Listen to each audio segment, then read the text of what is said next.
Before I start Nucleotide Metabolism Part 1, I would like to draw your attention that we are almost heading towards the end of the syllabus, and your date for the examination has been announced by the University of Health Sciences. You know that I am going for the small group discussion in your tutorial, in your practical time, and in your grand tutorial.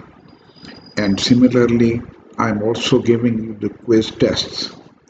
But what I have noticed that few students, they are not taking that interest what they should have taken. I remind you that this is high time, and I am trying my best to impart you the knowledge regarding your biochemistry examination in the University of Health Sciences. I am talking to all of you, but particularly I would like to talk to your CR and GR. They should come forward and they should motivate those students who are not coming for the Viva. You know, every week I'm conducting your Viva from the topic, but few students, particularly these are boy students, they are not coming up to the mark, they are not participating. So this is my advice and my direction that they should come up. You see, this is high time. I am preparing you day by day, and if you will miss any time, I'm sure you will be missing a lot. I'm also preparing your performance chart, and in that, some students are showing weak performance. I would definitely ask the administration to send these prepared assessments to your parents also and to you also, so that you should aware where you are standing.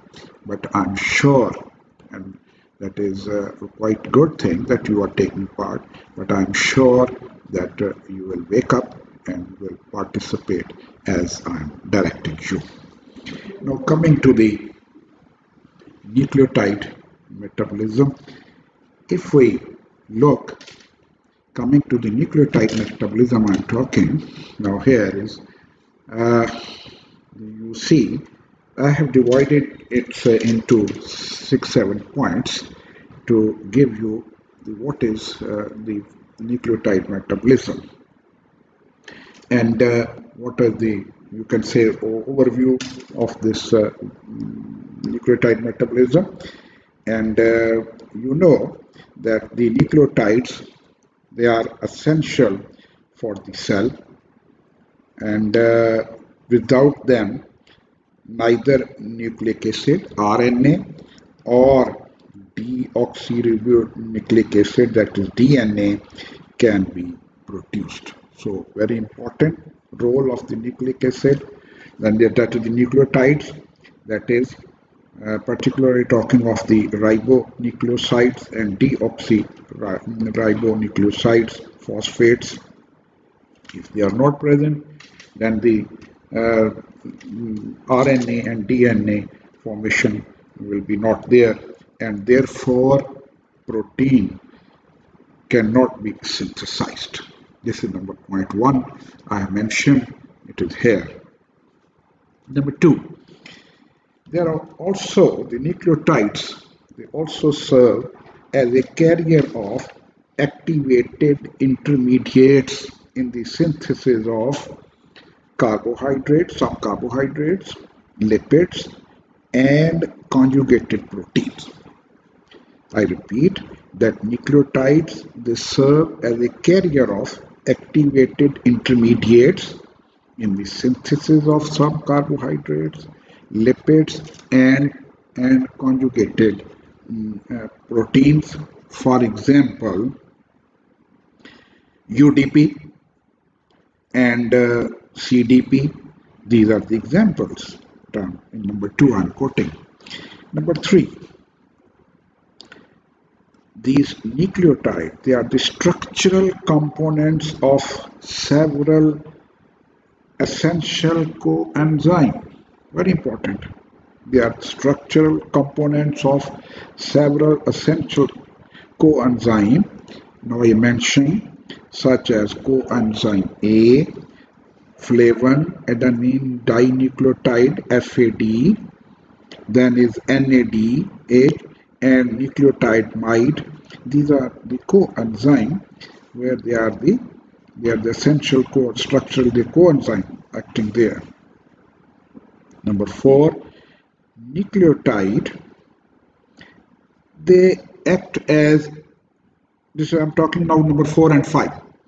They act as second messengers in signal transduction pathway. And example of that is the CAMP and CGMP. They serve as a second messengers in signal transduction pathway. In addition, they also play an important role as, now talking number 6, energy currency in the cell. And they are also important as a regulatory compounds for many of the pathways of intermediate metabolism, inhibitor, activated key enzyme. So these are the important, I'm talking the importance of the nucleotide. And finally, I would also like to draw your attention that the purine and pyrimidine bases found in the nucleotides, they can be synthesized de novo or can be obtained through salvage pathway, very important from examination point of view, that allows the reuse of the bases resulting from normal cell turnover. So these were the few points starting number 1 to number 8. I repeated that they are essential for the cell, and without them, without nucleotides, the cell will be not in position to form RNA and DNA and will be not produced, and then there will be a hindrance in the protein synthesis. They act as a carrier of activated intermediates, as I mentioned, that is UDP glucose, example CDP. They are all examples. They act as a carrier of activated intermediates in the synthesis of some carbohydrate, lipid, and conjugated proteins. Then I mentioned structural components. They serve as a structural component of several essential coenzymes. That is coenzyme A and NADA, NADPH. They also act as a second messenger in signal transduction pathway. They are in addition to that energy currency in the cell, and they are the regulatory compounds for many of the pathways. And there is at the end mentioned that there is de novo synthesis can be obtained through salvage pathway, which is important from the examination point of view. Now, talking of the de novo synthesis I mentioned, here I would like to talk about two medicine particularly, and this is given in the book also, Lippincott. That is the PABA analogous, and here I will be talking of two medicine, that is two drugs. One is the sulfonamides, two salts. Number 1 sulfonamides, and second is the methotrexate. Sulfonamide and the methotrexate. It's very interesting.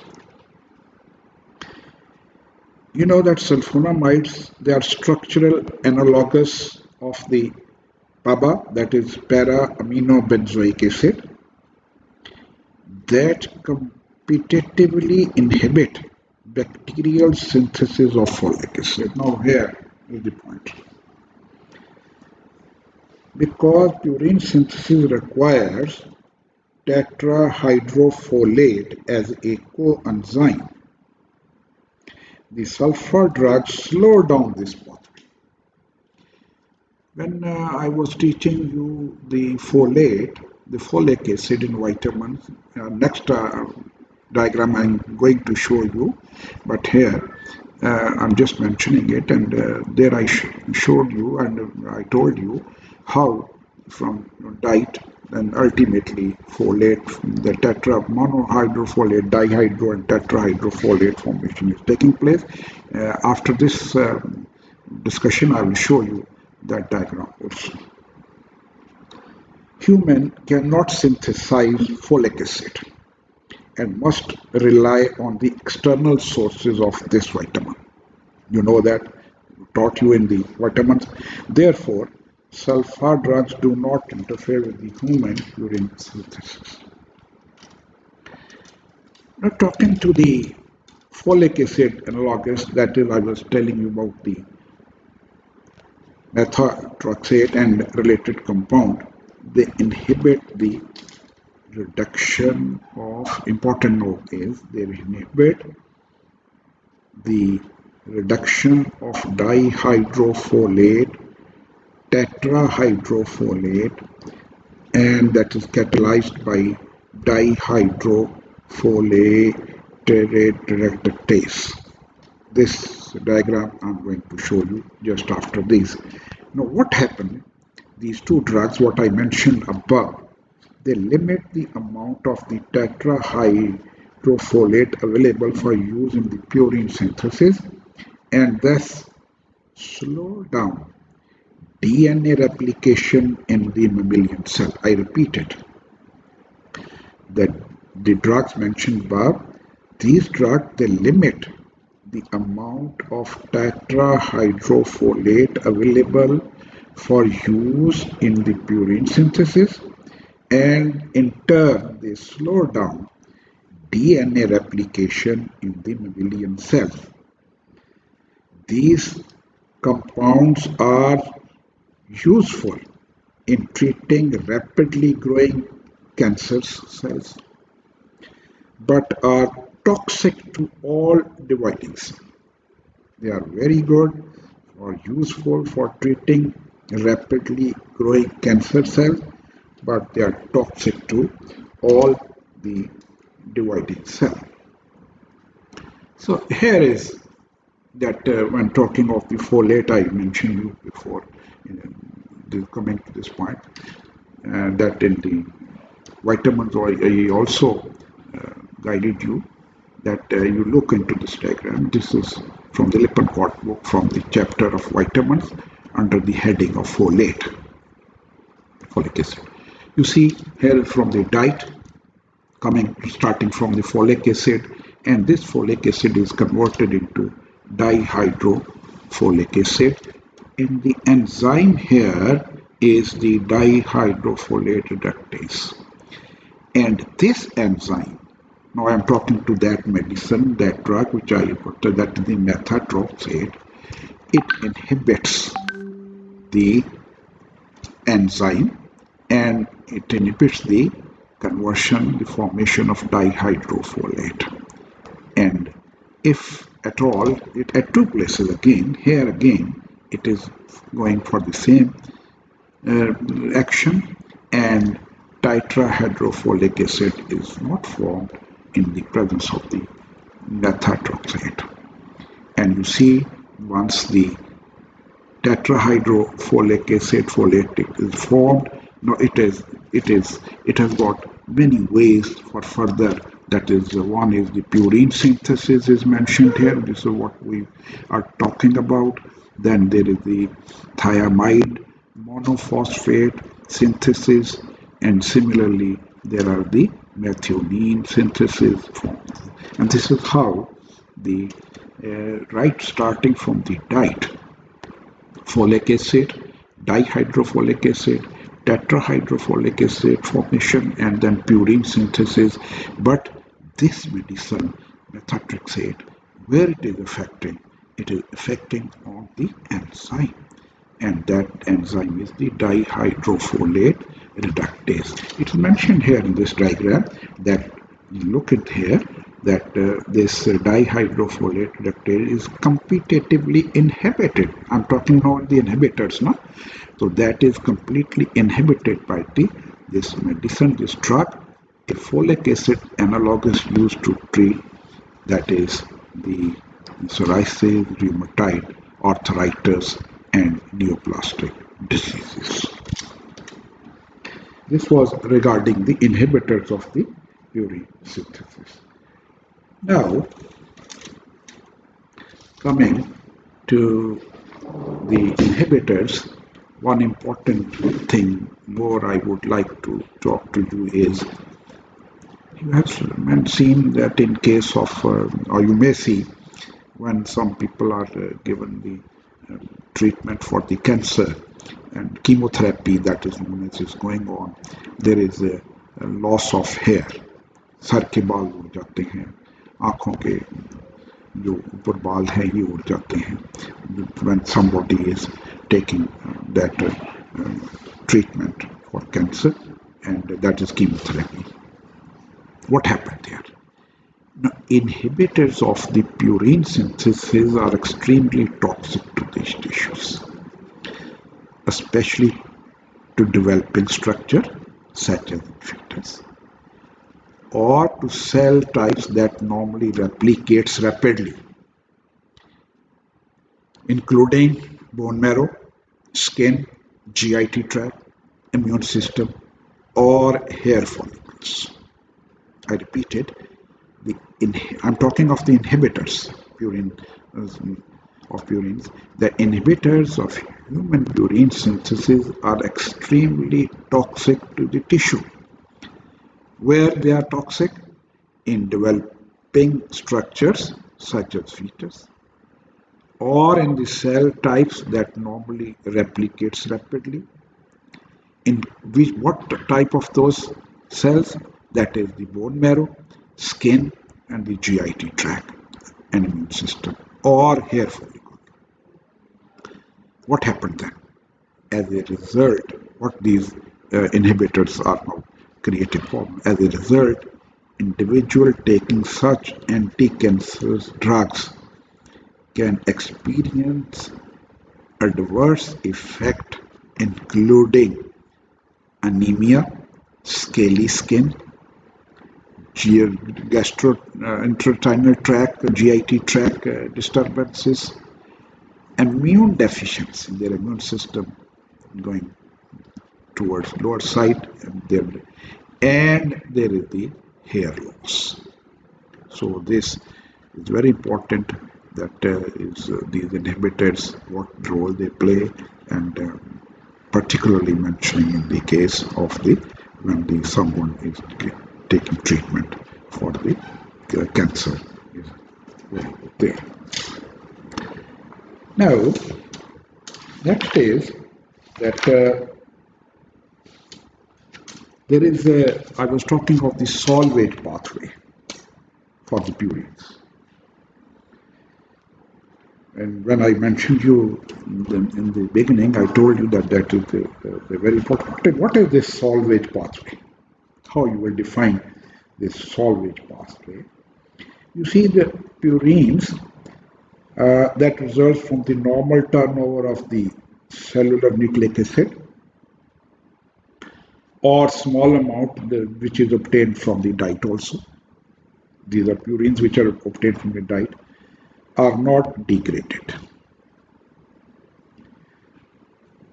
but can be converted to nucleoside triphosphates and used by the body. One thing,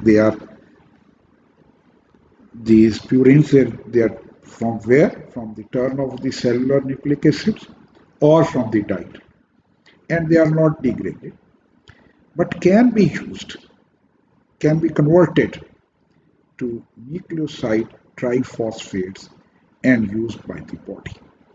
Now, this process is referred to as Salvage pathway for purines.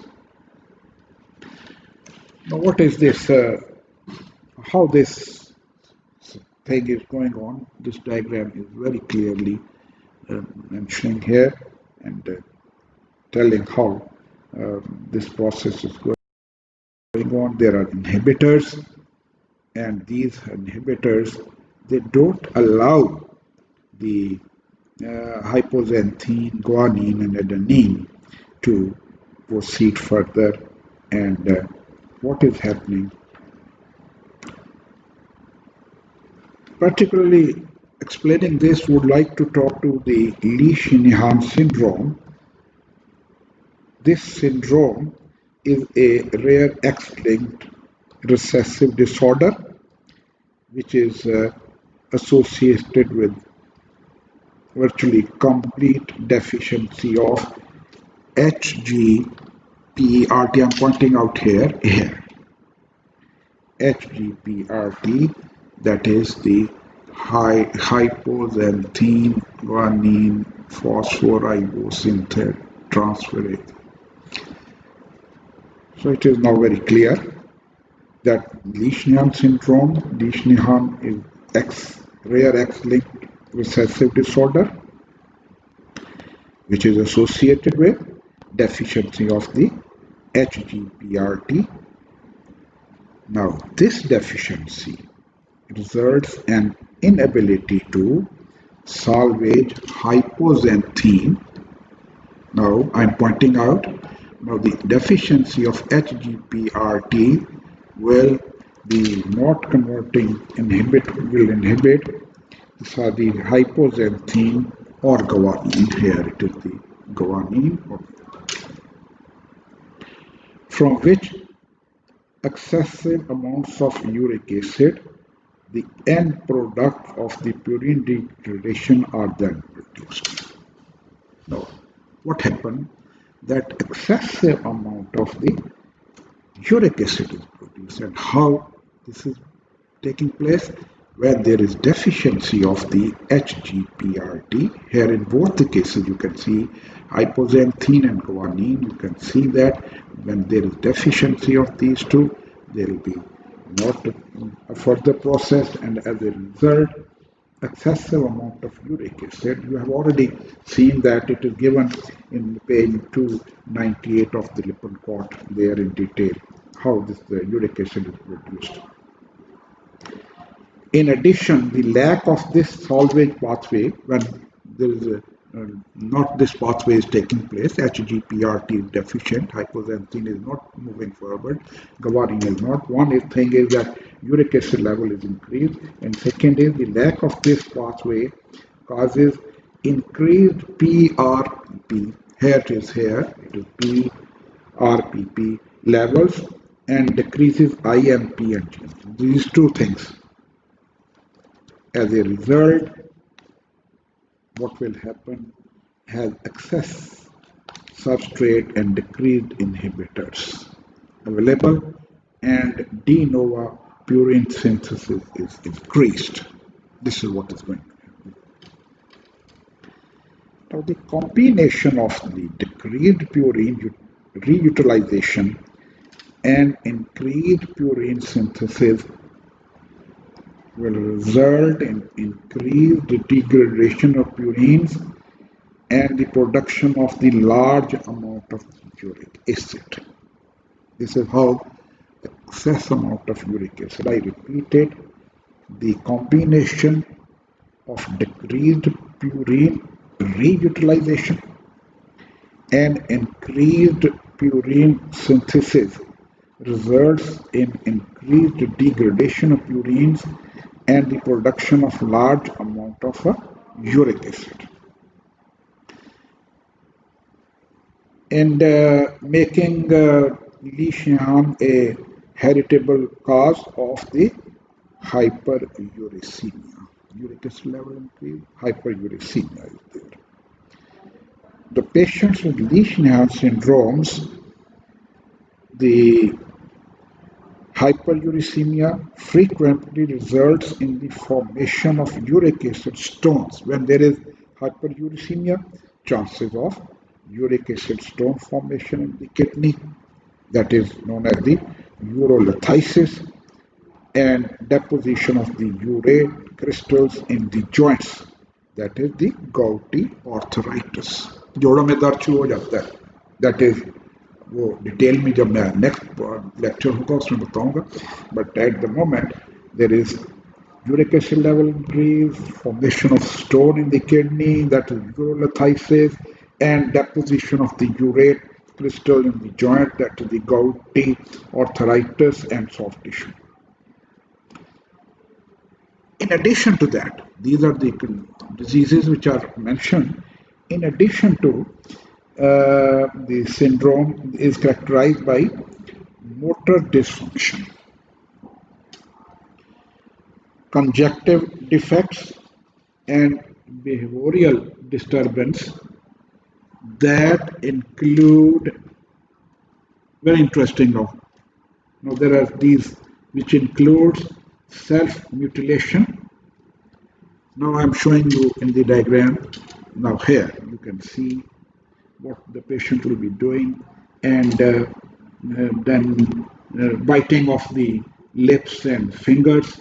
That is all due to the signs which are in the lesion syndrome, and how this salvage pathway is correlated with that. So,